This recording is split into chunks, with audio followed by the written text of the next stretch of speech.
Assalamualaikum warahmatullahi wabarakatuh. Halo anak-anak, apa kabar? Ibu harap kalian baik-baik ya di sana.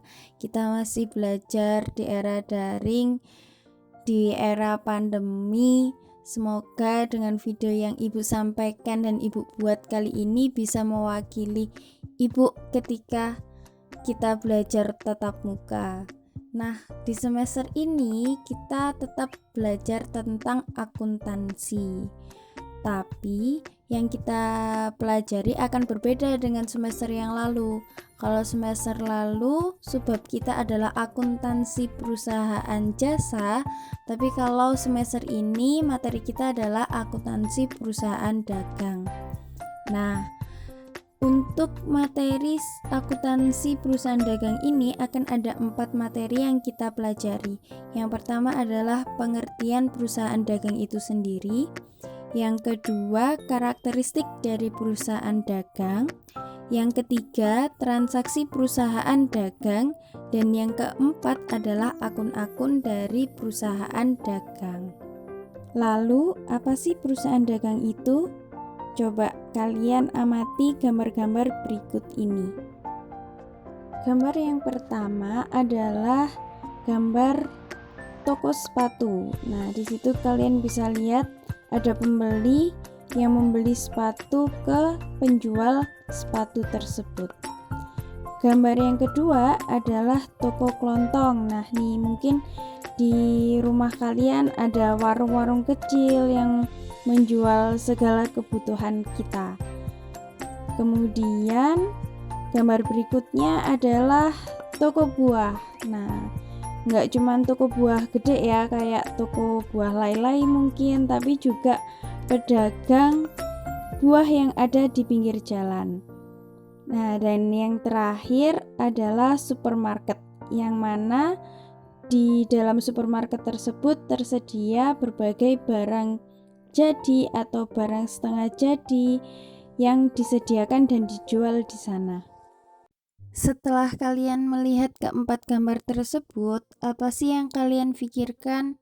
Apa sih yang disebut dengan perusahaan dagang itu? Jadi, perusahaan dagang dapat diartikan sebagai sebuah perusahaan yang kegiatan utamanya ada dua. Yang pertama adalah membeli barang dagang atau istilahnya kalau kita sebut dengan kulaan.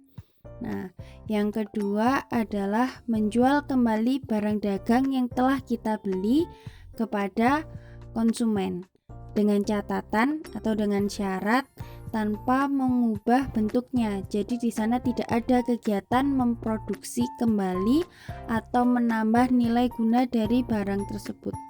Dengan tujuan kegiatan perdagangan ini adalah untuk memperoleh laba. Berikutnya adalah karakteristik dari perusahaan dagang. Untuk karakteristik perusahaan dagang ini Ibu bagi jadi dua. Yang pertama ada karakteristik dari kegiatan usaha, dan yang kedua ada karakteristik kegiatan akuntansi. Untuk karakteristik kegiatan usaha yang dilakukan oleh perusahaan dagang ada dua. Yang pertama adalah membeli barang dagang yang akan memunculkan akun pembelian, dan yang kedua adalah menjual barang dagang tersebut yang nantinya akan memunculkan akun penjualan, yang mana kegiatan pembelian dan penjualan barang dagang ini bisa dilakukan secara tunai maupun secara kredit. Kemudian untuk karakteristik yang kedua adalah karakteristik kegiatan akuntansi. Karakteristik kegiatan akuntansi ini ada 3. Yang pertama adalah memiliki akun persediaan barang dagang, yang mana ketika kamu membeli barang dagang maka persediaan barang dagang akan bertambah. Dan ketika kalian menjual barang dagang maka persediaan barang dagang tersebut akan berkurang. Berikutnya yaitu adalah adanya perhitungan HPP atau yang disebut dengan harga pokok penjualan. Dan yang terakhir yaitu adanya laporan laba rugi, yang mana laporan laba rugi ini bisa disusun dengan 2 metode. Metode yang pertama yaitu single step atau secara langsung, Dan metode yang kedua adalah multiple step atau bertahap, yang nantinya akan kita pelajari satu persatu dari bagian laba rugi ini di materi yang berikutnya. Materi selanjutnya yaitu transaksi perusahaan dagang. Sama seperti perusahaan jasa, perusahaan dagang juga melakukan beberapa transaksi. Adapun transaksi yang dilakukan oleh perusahaan dagang telah Ibu rangkumkan ke dalam 8 transaksi. Transaksinya apa aja? Yang pertama ada membeli barang dagang. Untuk pembelian barang dagang ini bisa dilakukan secara tunai dan juga secara kredit. Jadi pembelian di sini bukan pembelian peralatan, perlengkapan, namun pembeliannya adalah pembelian barang dagang. Kedua, yaitu menerima potongan pembelian.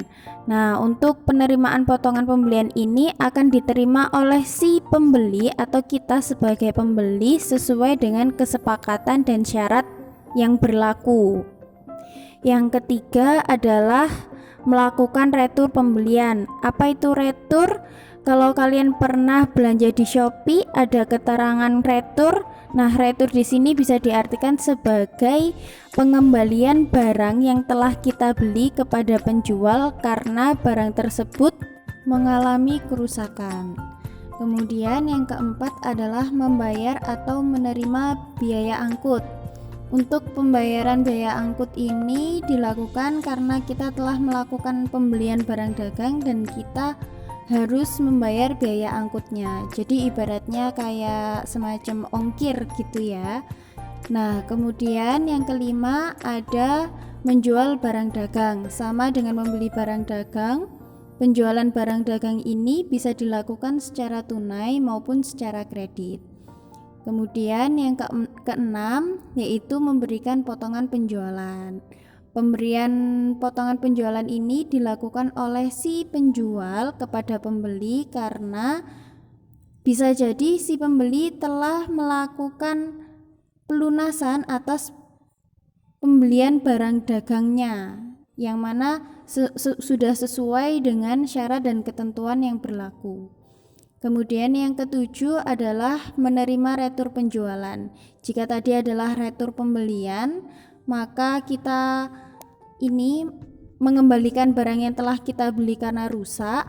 Tapi jika penerimaan retur penjualan, kita menerima barang dagang yang telah rusak yang telah kita jual kepada pembeli. Jadi untuk retur pembelian adalah kita lihatnya dari sudut pandang si pembeli. Jika retur penjualan kita melihatnya dari sudut pandangnya kita sebagai si penjual. Dan yang terakhir adalah pencatatan barang dagang. Nah, untuk pencatatan barang dagang ini berkaitan dengan persediaan barang dagang. Jadi, untuk persediaan barang dagang ini bisa diartikan sebagai stok barang yang masih ada dan belum terjual.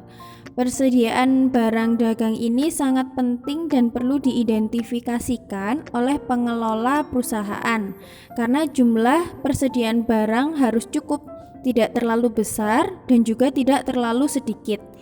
Masalahnya dari waktu ke waktu harga barang atau harga persediaan barang selalu berubah-ubah sehingga timbul pertanyaan pada harga berapakah kita mencatat persediaan yang ada di neraca.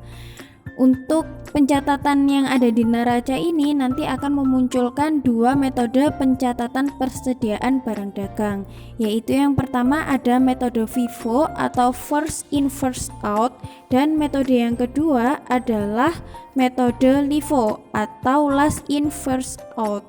Begitu. Itu untuk materi kita terkait dengan transaksi khusus perusahaan dagang. Selanjutnya dari tadi kan kita udah bahas tentang barang dagang, persediaan barang dagang, perusahaan dagang. Nah, lalu yang dimaksud dengan barang dagang itu sendiri, barangnya yang seperti apa sih? Untuk barang dagang yang dimaksud di dalam akuntansi perusahaan dagang ini adalah barang-barang atau berupa benda fisik yang mana bisa berupa bahan baku, barang setengah jadi atau barang jadi.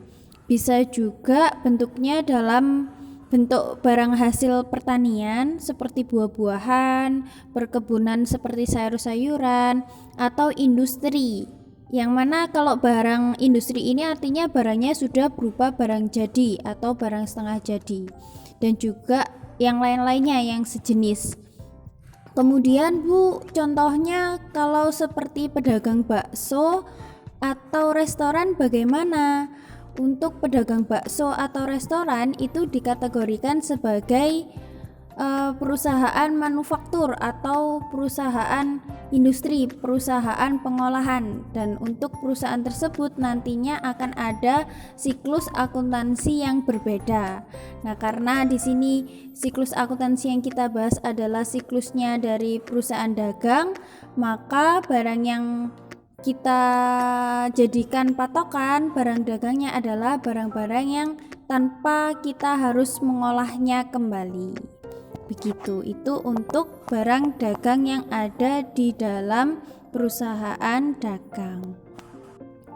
Dari semua kegiatan transaksi yang dilakukan oleh perusahaan dagang, muncullah yang disebut dengan akun-akun perusahaan dagang.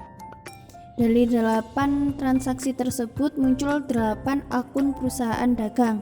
Apa saja akunnya? Yang pertama yaitu ada akun pembelian. Untuk pembelian di sini yaitu pembelian yang bisa dilakukan secara tunai maupun kredit. Yang mana pembelian di sini adalah pembelian khusus untuk pembelian barang dagang, bukan peralatan maupun perlengkapan atau gedung. Jika nanti ada transaksi pembelian peralatan, maka jurnalnya tetap tertulis peralatan, bukan pembelian. Tapi kalau pembeliannya adalah barang dagang, maka yang tertulis adalah akun pembelian.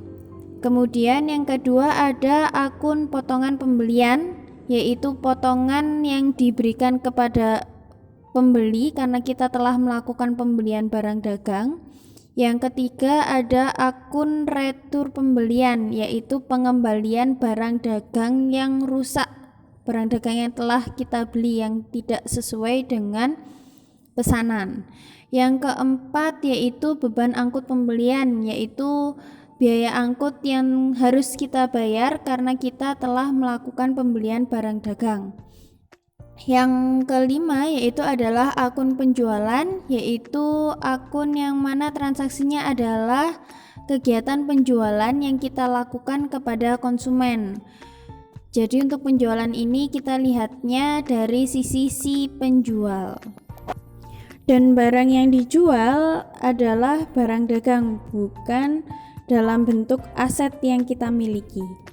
Kemudian yang keenam ada akun potongan penjualan.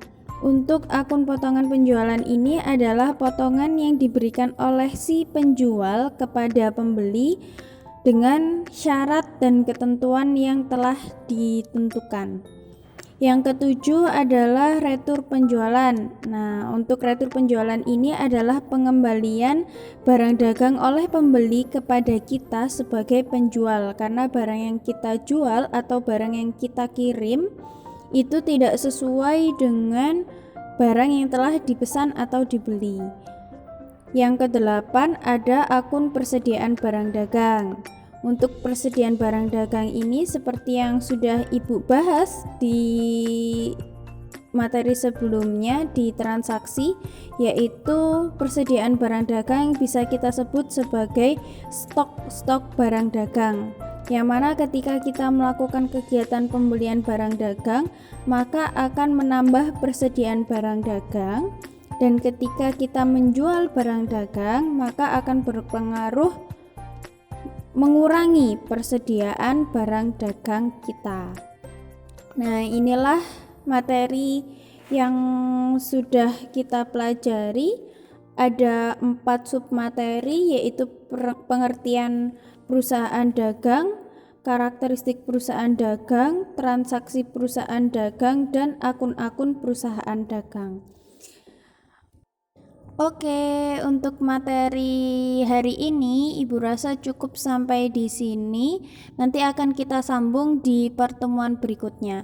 Untuk penugasan dari materi Karakteristik perusahaan dagang bisa kalian lihat pada kolom komentar. Nanti bisa kalian kumpulkan sesuai dengan mekanisme yang telah kita sepakati. Oke, kalau begitu Ibu ucapkan terima kasih. Mohon maaf jika ada yang tidak berkenan di hati kalian. Jika ada yang ditanyakan bisa langsung komentar di bawah ini. Ibu akhiri cukup sampai di sini. Terima kasih untuk kalian, semangat belajar daringnya. Semoga apa yang kalian cita-citakan bisa tercapai. Oke, wassalamualaikum warahmatullahi wabarakatuh.